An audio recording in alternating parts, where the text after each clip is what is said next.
Normally, your browser will decide where to wrap lines in a paragraph based on the size of the viewport and the dimensions of each character. You may force a line break using the BR tag.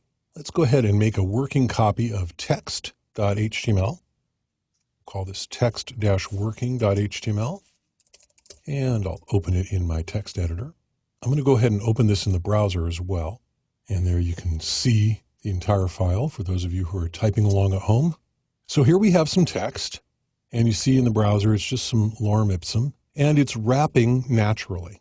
Now let's say that I just want to add a line break right after that first sentence here. I'm going to go ahead and turn wrapping on here. And so there's the end of the first sentence. I'm just going to put in a line break. And of course, that is ignored by HTML.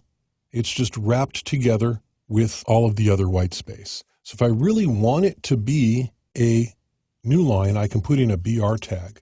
And BR is an empty tag. It doesn't have any content. So I use this empty tag shortcut with the slash, the right angle bracket.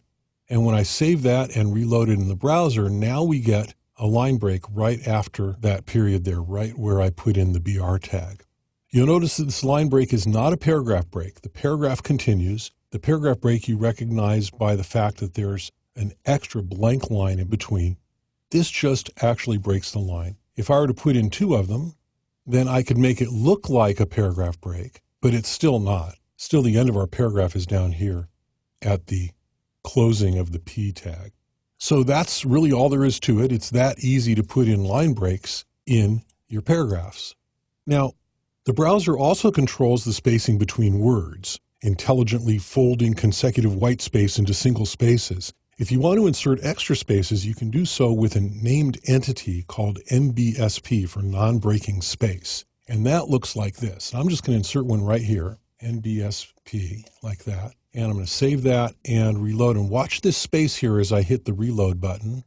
Oh, I'm sorry, it was this one up here. I pointed at the wrong space. But right there, you see now we have more space. I can enter a few of those and come over here and hit reload. Now watch the right space up there. Boom. See, it just moves over. And so this allows us to actually enter spaces and use spaces in places where HTML might not otherwise have as much space as we want.